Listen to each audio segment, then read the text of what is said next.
when I think about economics, I think about real life decisions, what everyday people do. So there's different kinds of economics. There's macroeconomics, and there's microeconomics, and there's theory, and there's empirical. And what's always fascinated me is trying to understand how to use the tools of economics to maybe make better decisions in my own life, or to understand how others could. And we all face difficult decisions. What school to go to, or whether to quit a job, or whether to end a relationship, whether to start, to go on a diet, to stop smoking, whatever it would be.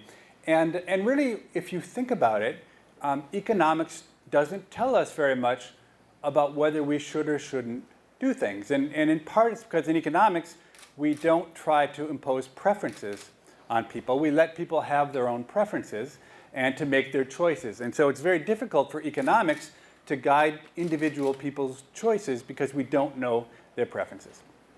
But on the other hand, we have all sorts of tools. So we have things which economists would call expected utility theory, which tells you, gives you a framework for thinking about how to make decisions. And there's a branch of economics called behavioral economics, which puts psychology and economics together and suggests that maybe people don't make good choices, good in the sense of what traditional economics would call good, because of evolution, or society has led us to not make good choices. Okay, so anyway, so the thought was, I'm interested in whether people, when they try to make big decisions, like should I quit a job, whether they make the right choices or not. And so when I start to think about a problem, I like to think about how I might answer that, how I might come to answer that question, how I could know the answer to whether people are making the right choices or not. And so in general, this is not something you can't go out in the world and say. I think the easiest one is if you think about divorce. It's the easiest one, okay? So you compare, you want to know whether someone who's just can't decide, they're not in a good relationship, they can't decide whether to end their marriage, whether they should get a divorce or not, okay? And so how could you know the answer to whether it's the right thing? So you can't really ask people, right? Because if I ask people who are divorced how happy they are, and compare that to people who are married, probably the people who are married will be happier than the people who are divorced. But really what I want to compare is I want to compare the people who are right at the edge of getting divorced or not. And some decide to stay married, and some decide not to, right? And then not so clear that the people who decide to stay married will be happier than the ones who get divorced. Now, I believe in the power of experiments, right? So I believe that in order to learn about the world, it's really good if you can randomize. Okay, so you could imagine doing a randomized experiment, okay, where I would take maybe 5,000 couples and married couples, and I would flip a coin. Okay, if it came up heads, then those couples would be allowed to stay married. Okay, and if it came up tails, I would make them get divorced and never talk to each other again. And then I could go back later in a few years and see how happy the people who got tails were compared to the people who got heads. Okay? But that wouldn't be a very good experiment because we aren't so much interested in whether the average person, right? There are a lot of people who are married and they want to be married, and then there are a bunch of, it's a different set of people who aren't sure what to do. So you really want to find some set of people who are really right on the edge, okay? And then you want to somehow get them to make the choice randomly, right? So even if I took people who were close to getting divorced, and I compared the ones who then got a divorce to the ones who didn't, they're different people, and they had, the different set of people decide to choose divorce or not, so it wouldn't be very good. You really want something like a randomized experiment, okay? And so that's what I try to do in this paper. It was a little bit crazy, and many people told me this is a really bad idea, and nothing good can come out of it, but I decided to do it anyway, and we built a website, and that website was called Freakonomics Experiments. And so we advertised it through podcasts, and we got newspapers and magazines to write about it. And so we tried to spread the word that if you have a really hard problem and you can't make up your mind about what to do, you could come to our website and we would help you. Okay, and so the first thing we would do is we actually we would ask people lots of questions, and we try to get them to think differently about their choices. So try to get them to think about why they did or didn't want to quit their job, or why they did or did not want to get a tattoo. Okay, and then they would go through it, and at the end we would ask them, well, how, have you made up your mind? Okay, and if you hadn't made up your mind, we said, well, we'll be happy to do you a favor, and we'll make the decision for you, and we'll toss a coin. Okay, and if it comes up heads, then you get a tattoo, and if it comes up tails, you don't get a tattoo. Okay? Of course, we couldn't force people. We couldn't literally, walk them take their hand and bring them to the tattoo parlor and make them get the tattoo or keep them from getting it. But we asked them, okay, if you do flip the coin, to do us a favor and then to follow the coin toss for at least 2 months, if you're willing to do it. Okay? And so we did this, and it turns out that lots of people came to our website. We had about 165,000 different people come to our webpage, and you can see here that this is how many coins were tossed roughly by the time we stopped collecting data. So about 25,000 people tossed a coin, and there were lots of different decisions you could take. We offered, this is what you would see, forget about that in the point, but here were the different questions. It's quite small, I'm sorry, it might be hard to read, but the top questions here are what we call the important questions. So that's mostly what I'll focus on in the paper are the questions that we thought were important. So should I quit my job? So about 2,000 people came to our website and flipped a coin over whether or not they should quit their job. And in terms of breaking up a relationship, 1,600, going back to school, over 1,000, and even 220 people flipped a coin about whether they should propose to their girlfriend or not. Okay? And then we had lots of people. You could create your own. You could splurge. Should I go on a diet? 1,000 people. So a bunch of different questions that people could come. And so what we wanted to do is to look at a bunch of different questions. So first of all, I was interested in whether or not the coin toss would affect people's behavior. Would people actually take important decisions in their life and in the spirit? So what I really emphasized on the website is that by doing this, you were helping science. And so there was a lot of social pressure, some pressure from me to follow the coin toss. And I was interested to see whether people really would alter their life decisions based on that kind of pressure. And then the second thing we can see is among the people who actually, we can see whether people who make changes in their lives, whether those people on average are happier than people who don't make changes. And then even more importantly, we can use the coin toss to figure out whether there's a causal impact of making a change on your life outcomes. And I'll get back to that a little bit more in a second. Okay, but here's some of the data. So we had about 22,000 coin tosses where we had good data that were usable.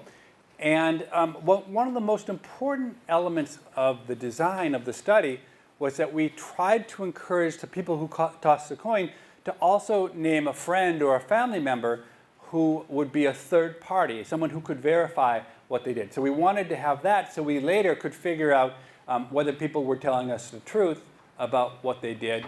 And that will turn out to be helpful as we think about some of the questions. But we weren't very good at that. Most of the people didn't want to get anyone else involved in their decisions. But about a third of the people were willing to name a third party. And then we did surveys 2 months later and 6 months later after they tossed the coin to get people to tell us whether they had followed the coin toss, how happy they were, whether they had succeeded in making the change or quitting their bad habit or whatever it might be. Are any of you in these data? So when I presented in Sweden, 2 or 3 people in the audience were in the data. And so I think they hadn't followed the coin toss though. I think they were not, they hadn't done what they were supposed to. Okay, so here is, that's a setup. And in this presentation, I want to go first. Question I'll ask is about whether the coin toss actually seemed to matter, whether people do what the coin says. And then I'm going to look at how those choices that people make, whether making a choice makes people happier or less happy.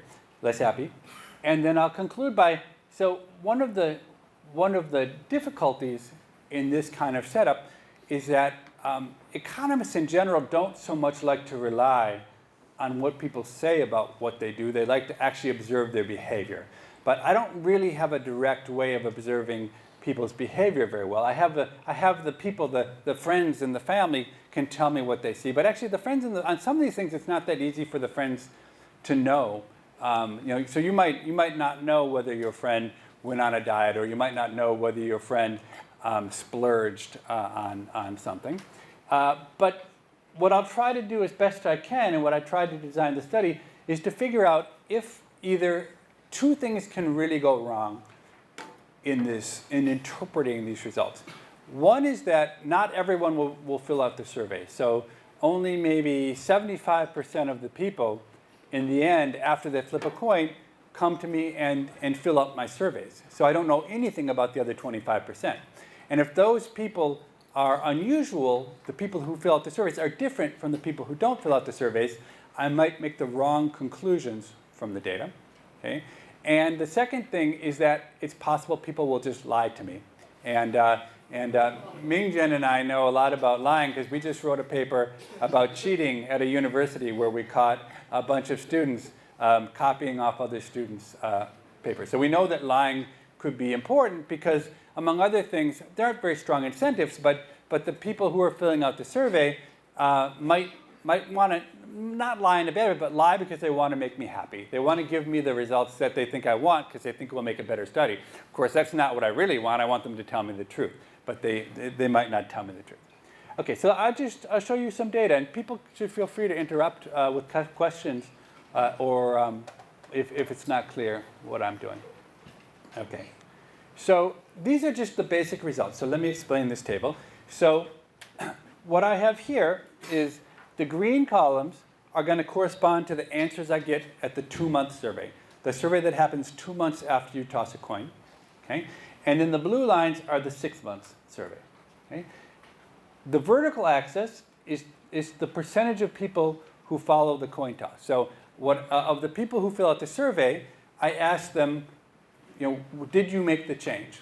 Okay? And so half the people will have a heads and half the people will have tails. And so I just add up how many of the people's behaviors actually match what the coin toss told them to do. And so if you think about it a little bit, if nobody pays any attention to the coin toss, then just by chance, 50% of the people will do what the coin toss told them to do, right? Because if it's, so if most of the people go on the diet, then the people who get heads, which says go on a diet, most of them will have gone on a diet, even though maybe the difference is, there's no difference between people who got heads and tails. So in terms of judging whether or not people follow the coin toss, what you want to compare is the height of these columns relative to 50%. And so at 50%, there would be no impact whatsoever. Anything above that means that the people who got, in this case, what I'm going to use, whenever I say heads, that's going to be me, make a change. Okay, so quit your job, go on a diet, stop smoking, something like that. Okay? And so the results that you see are that at 2 months, looking across all the questions, okay, that something like 63% of the people followed the coin toss. Okay? Which is actually, it's more than you think, right? Because that means 13% of the people got affected. But if 13% of the people get affected, it means that heads, the difference between heads and tails is actually 26%, because you get flipped to a yes if you're on heads and a no. So it's like a 26% gap, percentage point gap between heads and tails overall. Now what's interesting to me is that this blue column is just a little bit lower than the green column. So what does that mean? That means that the impact of the coin toss all happens right away. Okay, and so if I haven't followed the coin toss within 2 months, then I won't follow it, between 2 and 6 months. And even more, this goes down a little bit. So part of what I'm seeing with the coin toss is that it makes people do things they would have done a little bit faster. So the fact that this blue line is shorter than the green line means that some of the effect of the coin toss is getting people to make, they were going to quit smoking 5 months later, but because it came up heads and I said quit smoking, they quit smoking after 2 months, within 2 months instead of 5 months. Okay? Now, when you look at the important questions, okay, and those were let me just go back to make sure you know what those are.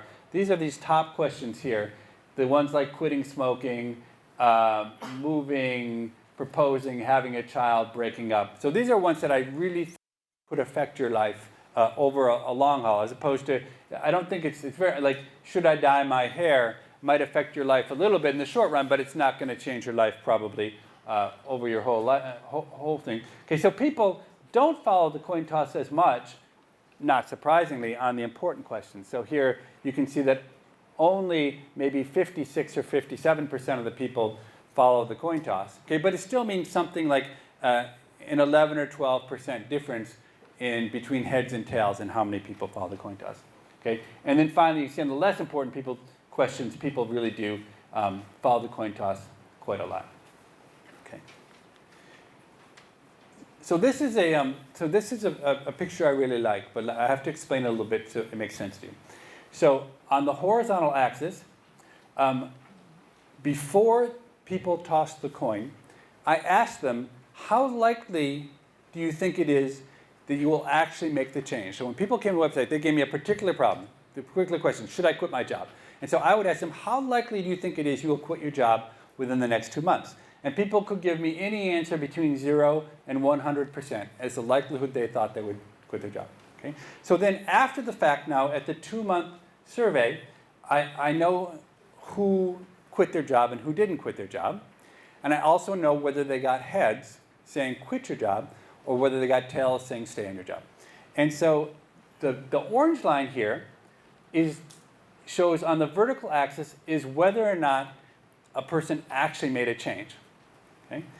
And so the orange line shows, so among the people who said there was almost no chance that they would make a change, something like 10% of them who got tails made a change. Okay? And as you go from left to right, this goes up, and this says that people actually know something. People are reasonably good at predicting what they'll do, because the people who said they were more likely to make a change actually did make changes more often. Okay, but if they had perfect foresight, they'd be right on this line here, so that their prediction of what probably they would make a change would actually line up with what they actually did. Okay? But what I find so interesting is that the green line is for people who got heads, how often they made a change, compared to the orange line, which is for people who got tails, how often they made a change. And so the gap, the vertical distance between these lines tells you, say right here, so for people who thought there was a 40% chance they'd make a change, something like 20% of the people who got tails made a change, and something like 45 or 50% of the people who got heads made a change. And so this distance between these two lines is the effect of the coin toss. And so what I found interesting about this picture is that the coin toss affected people across the entire range. It wasn't just people who weren't sure what they were going to do who were affected by the coin toss, but even people who said, I'm almost sure I'm going to make the change, were much more likely to make a change when they got heads than they got tails. And people who said, I won't make a change at all, were again much more likely to make a change when they got heads than when they got tails. Okay? And here you can see this is the exact same picture, but it's after 6 months. And it turns, and so everything is shifted up basically, because more people, between 2 months and 6 months, people have more time to make a change. But you can see the general picture is the same. Okay? But that there's this sizable impact of getting the coin toss. People really seem, whether they really follow the coin toss or not, they at least say to me that they follow the coin toss. Okay? Now this is the exact same picture, but for the important problems. And you see the important problems, the gap is much smaller. And that's because we saw before that the coin toss had a smaller effect on the important problems, but still there the whole way. Okay? Here's the unimportant problems where you see really big gaps between. Okay. So now this, of course, is an academic seminar. So I go beyond just showing you the raw data. And this is now a regression. Okay? And the left-hand side variable, the thing I'm trying to explain, is whether or not someone made a change. Okay? And then I have a bunch of variables I use on the right-hand side to tease out what we would call the partial correlation between each of these variables and the outcomes. Okay? And so the numbers here tell you, holding everything else constant, for instance, on the first row, if I got heads, okay, if I look at all questions at 2 months, then I'm 24.9% percentage points more likely to have made a change if I got heads than if I got tails.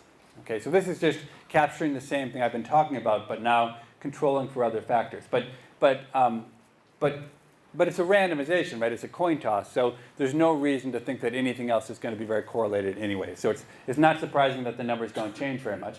You can see for the important problems, there's something like an 11% gap between heads or tails.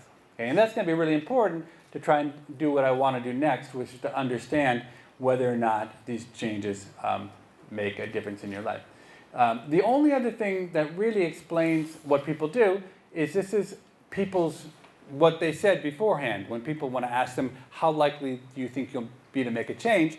Indeed, people were pretty good. So this big positive coefficients here show that people were really good at predicting their own behavior. And the only other variable that really affected whether you made a change or not at all is age. And it turns out that old people were much less likely to make changes than young people. Young people were more flexible and more able to make changes. And that's even controlling for how likely they said themselves they were to make a change. And so just the old people thought they would make a lot of changes, but ended up not making many changes. Okay. All right. And so this is just question by question, where I show you what share of the people follow the coin toss. And so on every question, more than 50% of the people follow the coin toss. And you can see, so for something like quitting a job, maybe 56 or 57% of the people follow the coin toss. Breaking up, about 60% of the people follow the coin toss. Okay. So that's really just a warm-up. That's not the important part. I mean, I don't really care whether people follow the coin toss. What I really wanted to learn about is whether or not when people make a change, it's good or bad for their life. Okay? So in a perfect world, what I would do is I'd be able to take all the people who came to my website, and I would flip a coin, and that would really make them follow the coin toss. Okay? And if I did that, then it would be very much like a randomized experiment. If we go back to thinking about when we try to decide whether a new drug helps fight cancer, say. Okay? And so we do clinical trials. And so what you have is a treatment group and a control group, and you randomize people. Some of them get the new drug. Some of them, say, get no drug or an old drug. And then you wait a year and you see how many people are still alive or how healthy they are. And you compare the treatment group to the control group, and the difference is the effect. Okay? So essentially, that's exactly what I'm doing here. And my coin toss, so all I'm really going to do for most of the rest of the paper is I'll show you a couple things. First, I'll show you, did the people who made a change, are they happier or not? Okay, so in economic parlance, that's what we would call ordinary least squares. It's just a correlation. So I have a left-hand side variable is happiness, and my right-hand side variable is did I make a change? Okay? But that's not really getting at causality, because I don't know what made these people make a change or not. The thing that's like the random, so the coin toss is really the secret. So what I'm going to do in this paper, what I focus on is I'm going to compare people who got heads to people who got tails. Okay? And what I'm going to ask myself is, are the people who got heads happier 6 months later than the people who got tails? Okay? And so that's going to pick up the fact that the people who got heads, so I think because it's randomized, there's no difference between people on average who got heads or tails. So I have no real reason to think they should be happier 6 months later, except that the people who got heads were much more likely to make a change, okay, because I encouraged them to make a change. So in general, what I have is it's very much like a randomized experiment with a clinical trial, where I try to figure out if a drug is good or not. But the problem is that not that many people follow my coin toss. Okay? And so in order to scale my results to understand, so essentially what I have to do is I'll say the way we think about it. So in economics, it's what we call two-stage least squares or instrumental variables. What I'm going to say is I know that the people who got heads are happier. And the only difference, I think, is that some percent of them, like 10% of them followed my coin toss. And so the difference in happiness is going to be due to the fact I'm gonna assume essentially that the difference in happiness is only because they followed the coin toss. Okay, and I'm able to scale then how much happier the people are by how likely they were to follow the coin toss. Okay, and so I'm going to show you some stuff that probably some of you will make sense to, some won't. But this is the formula I'll use. So when I think about how much the coin toss happens, I'm going to compare how happy are the people who got heads relative to how happy are the people who got tails. Okay, and if everybody followed the coin toss, then I'd be done. Right? That's like in a cancer study where everyone gets the drug if they're in the treatment group, no one gets the drug if they're in the control group, and then this difference just tells me how good the drug is. But in this case, lots of people who get tails make a change anyway, and lots of people who get heads don't make a change. So I just need to scale the overall effect of how happy people are by what the real differences are in how much the coin toss affects their decision. Okay, look, you don't even need to understand that. I'll explain things in words. But that's the logic. That's the structure that economists use when they try to use experimental variation, but it's imperfect because you don't control the behavior completely to sort out what the effects are. Okay, and so here's what the effects are going to be. So I have a scale from 1 to 10 of how happy I am. And I'm going to ask people on that scale, overall in your general life, how happy you are. Okay, and so the coefficients I put up in these tables are going to be the estimates of how much that happiness measure is moved, that happiness measure on a scale of 1 to 10. Okay, and so let's start with OLS. So OLS, by OLS I mean after, say, 2 months, so here's 2 months OLS, after 2 months I'm going to ask people how happy they are, and I'm going to compare the people who made a change to the people who didn't make a change. Okay, and if I focus on these are only say only the important questions. That the people who made a change on the important questions report being 0.78 happier on a scale of 1 to 10. Okay, so a really big difference. So the standard deviation in this variable is about 2 or 2.5. So making a change, people said they were much happier. Okay, but that's not really.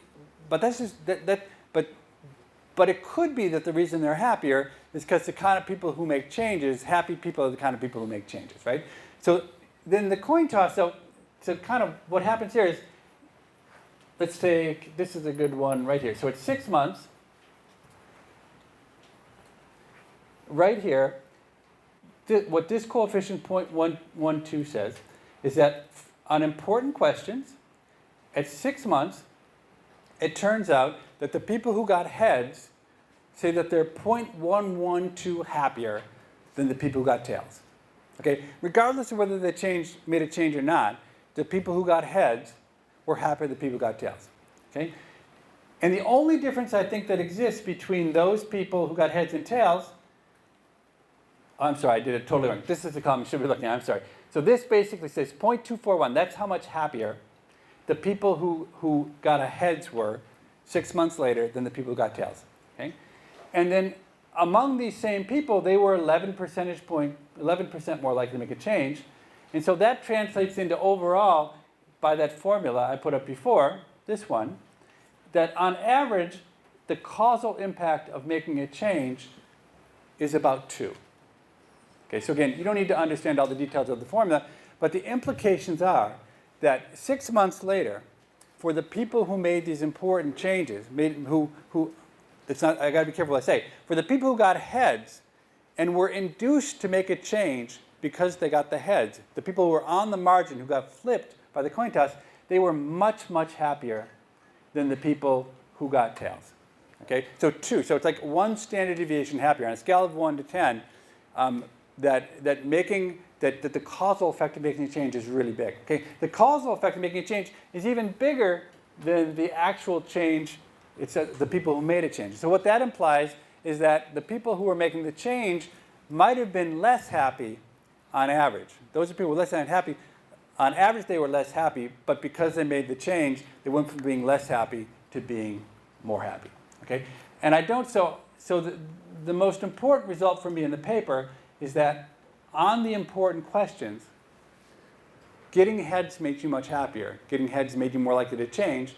And so if you want to generalize my results more broadly, my belief is that as a whole in society, people probably do too little changing, too little quitting. Okay, and so I'm putting, so I'm standing here saying things like, well, so in your life probably. So I don't know if you have these same sayings in the U.S., but in the U.S., we have a saying that says, winners never quit and quitters never win. Do you have that saying here in Taiwan?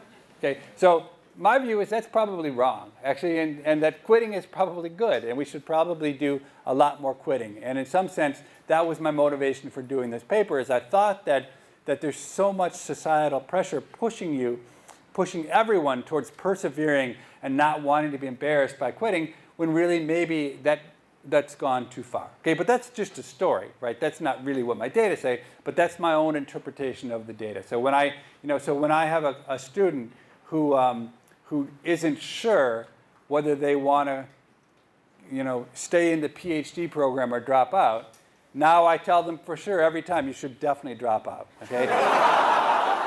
Okay, because the data seems to suggest that it's hard to make changes, and so if you're not sure, so if I have a friend who's not sure if they should break up, definitely I tell them you should break up for sure. Okay. Okay. So now let's talk about. Okay. So here's specific questions. This is so small it's hard to read, but what I wanted to show here is just that there are a couple the particular questions that were really the biggest gaps between the people who made a change and didn't make a change were in relationships, ending relationships, and quitting jobs. And in particular, quitting jobs, very interesting, that people who quit their jobs were extremely happy, okay, relative to other people. There's one big result that happened. Other results we have are that it seemed like people who went on a diet were a little bit happy after 2 months, and were not happy at all after 6 months. The same is true of online dating. The people who started online dating were happy after 2 months, but after 6 months they weren't so happy with online dating. And I think the only thing that people were unhappy, so in general, people who made changes were almost always happy, but the one thing where I think, if I remember correctly, where people were unhappy at both 2 months and 6 months were getting a tattoo. So people who got tattoos were unhappy at both 2 months and 6 months as a result of getting their tattoos, okay?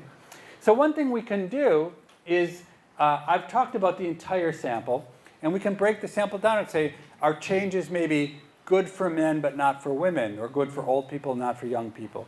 And in general, it turns out that the results are pretty similar for all the different groups we look at, with the one exception is that high-income people versus low-income people, it turns out that high-income people seem to get a bigger benefit from changes than the low-income people did in our data. But otherwise, there aren't very many differences.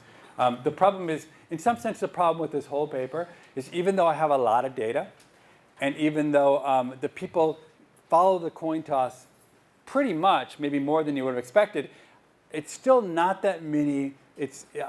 Not that many people's decisions were actually changed by the coin toss, and there's a lot of noise, and so all my standard errors end up being very big. So when I try to ask about specific questions or break down in specific groups, my standard errors get large, and I can't say much that's very useful. Okay.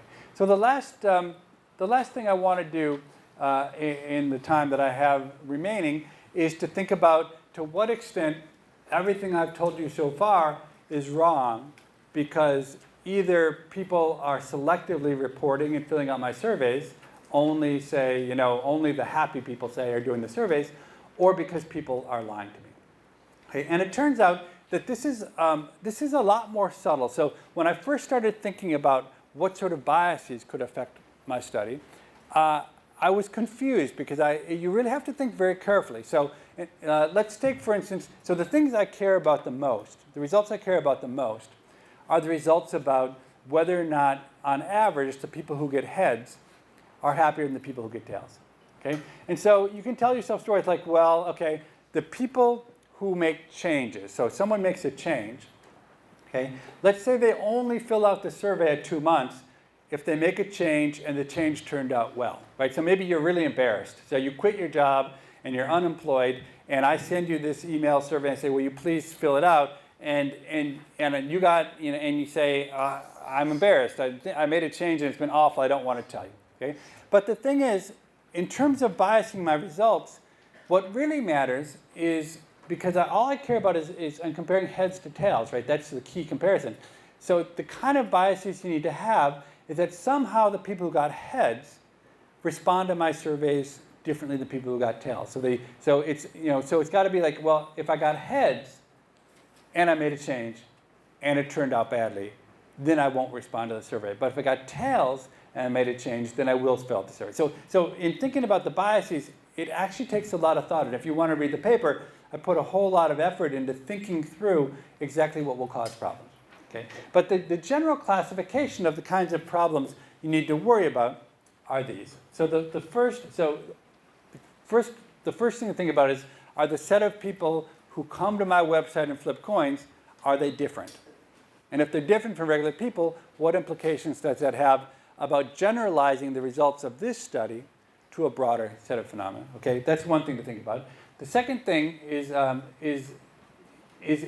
who fills out the surveys, and the third is, are people lying? Okay, so let's start with this first one. So we know the people who came to the website are different, okay?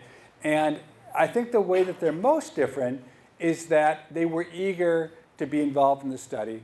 They liked free economics. They wanted to please me, okay? So I think in general, what I'm almost certain is true, that these people were much more likely to follow the coin toss than would a random set of people, right? So if I went out on the street and I said, hey, do you have a problem? And I tossed a coin, I think those people would be much less likely to listen to the coin toss than this, okay? Now that doesn't really matter in terms of my conclusions about whether the coin toss is good or bad for life outcomes, but clearly it's optimistic to think that in general, like say if you wanted to write a thesis, like a paper, an undergraduate paper or a master's thesis, that my guess is if you try to get people to follow your coin tosses, you would have less luck than I had getting people to follow my coin tosses.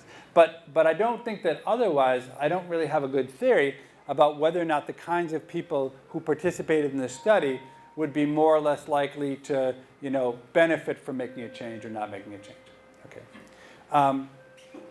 More troubling would be things like the survey responses. So what kind of biases could be here? So one bias would be, okay, are people who follow the coin toss more likely to fill out my survey? Okay, so I think that's really reasonable, right? So people knew I wanted them to follow the coin toss. I was very clear about that. After the coin toss, I begged them to follow the coin toss, okay? And so then afterwards, when I get a survey 2 months later, if I followed the coin toss, I'm more likely to say that I did. Okay, so how will this bias my results? Well, it's going to make me think that that I was more persuasive than I did, right? So you'll have lots of people who got heads are going to say, yes, I followed the coin toss, right? Lots of people who got tails are saying, no, I didn't make a change. Okay, and so that's going to bias my belief about whether or not I was persuasive in getting people to make the change. But it turns out, once you think about it, it actually shouldn't have any bias at all about the other questions I'm more interested in, about whether making the change actually makes you better off or not. Because it's unrelated to like the heads versus tails. So just because people follow the coin toss doesn't have any relationship. Just because people who follow the coin toss tell me their answers later, that'll be true for heads, true for tails. Okay, so it turns out that indeed this bias is present. And so for all of these biases, I'll just show you some data. The specific numbers aren't that important. But what I'm going to do in each case, I'm going to use the third party. I'm going to use the friend or the family member that got named. And I'm going to use the information that those friends and family members give me to help me understand to the extent to which the behavior goes on. So I think more important than the specifics here, I think, is the approach that is used to try to sort out whether the results make sense. So for instance, the question I'm trying to answer here is it the case that if people follow the coin toss, they're more likely to fill out my survey? And so the way I'll get at that is that I have these friends, and the friends tell me whether they think the person who tossed the coin, whether that person followed the coin toss or not. Okay, so for all the people whose friends filled out a survey, I then can divide those people into those where the friends said yes, they followed the coin toss, or no, they didn't. And then what I report here is the percentage of people, actual coin tossers, who complete the survey. Okay, so if this bias is present, then the people who followed the coin toss are going to be more likely to fill out the survey than the people who didn't follow the coin toss. And indeed, that's true. So at the 2-month survey, that the people who the friends say followed the coin toss were about 6% more likely to fill a survey form. Okay? So what's interesting about this from a, I don't know, maybe a methodological perspective, is that if I didn't have the third parties, I wouldn't be able to say anything about this. Since there's so much of academic research, when you're trying to get your papers published, comes down to you've designed a study, and then you send your papers to an academic journal, and there are people called referees, so other academics whose job, anonymously, is to figure out every single thing that's wrong with your paper. Okay, and that's their incentive. Their incentive is to show your paper's wrong. And so, in general, what often happens is, if you have data that the government has put together, people say, well, I want you to address these 5 issues, but you can't do it because you just don't have the data. But what's important when you design research studies, as much as you can, is say, okay, I want to anticipate the kinds of criticisms that these anonymous referees will have, and I want to build my study in a way so I can answer those questions. And so that's why so what's important for me, and why I so badly wanted to have these third parties, is it gives me a way to address these issues that usually aren't there. So usually when I would go out and have data, right, so I might have data on some problem I care about, I wouldn't naturally, in any data set that the government collects, have a friend or a family member who in parallel was telling what they thought the truth was relative. So when you use census data that says where people report their income, okay, you would never have in a government data set, okay, that this guy's brother-in-law says, no, actually his income was much lower than he said it was on the survey, to try and verify it. And so this is what's kind of neat as you go through this in the paper, is that I can try to address a bunch of questions that are there. Now, I'm running out of time, so let me not go through all of them. What's interesting is that many of the biases that I would have expected to be there are actually there. So people respond to incentives, and so because people know I want them to have followed the coin toss, there's some evidence a little bit of evidence that people lie to me about whether they followed the coin toss. There's a little bit of evidence that people only tell me when they only come back and tell me the answers when they followed the coin toss. There's a little bit of evidence that the people who make a change say they're happier than they really are, that people seem to want to exaggerate when they've made a change that they're happy. And I think that makes sense, because I think the psychologists would tell us that once you've made a change, you try to justify it psychologically to yourself. Well, I made a change, and it's really hard to admit yourself you made the wrong change. But in general, that's exactly why you want to use something like a randomization. That's why you want something like a coin toss, because that can free you up from a lot of these biases. And so most of the biases that are there, once I look at them through the lens of the coin toss, there's not much evidence that people who got heads react differently in any particular way than the people who got tails. And so the thing I care the most about, the causal impacts, don't seem to be affected. So in the end, this is kind of a silly paper, if you really think about it. I mean, I'm not, it's, can I really, so I do. I mean, I do in my own life now, unabashedly, tell everyone to quit all the time, okay? But probably it's not so much justified by the data. That's more my own belief about the fact that people don't quit enough. But the thing that I think what's made this paper so much fun for me to work on is that it's really, it has an idea to it, right? That there was a problem. There was a problem I cared about a lot. I wanted to know whether people made the right choices. I wanted to inform my own ability to make the right choices in my life. And I thought about all the ways that were easy to try and answer that question, and I couldn't think of an easy one. I couldn't think of a way to do it. And I had a kind of a crazy idea, the idea to go and spend all this time and build a website and try to convince people to toss these coins.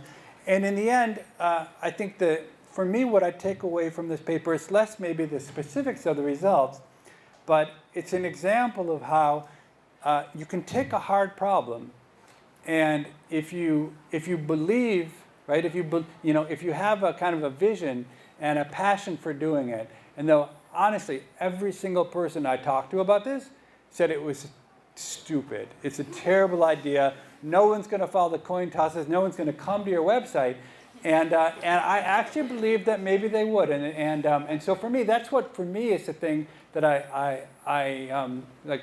Of all the papers I could present, this one I presented, is because I think it has it captures the spirit of innovation and being willing to take a chance, and I like and in line with that, I love the result that says there's no reason at all in your own life when you face a hard decision to be ashamed about quitting, right? That there's societal pressure. So your parents will tell you, don't quit. Your friends will tell you don't quit. But in the end, almost everything good that's ever happened to me in my own life is a result of quitting. And I wish now I'd quit a lot more. I should have actually, the story for another day, I should have quit economics a long time ago. And I only didn't because I was misinformed. If only I had done this study 20 years earlier, I wouldn't be here talking to you because I would have quit economics in my first year of a PhD. But why don't I end it there? Thank you so much for coming, and I'll stick around for a while to talk to you.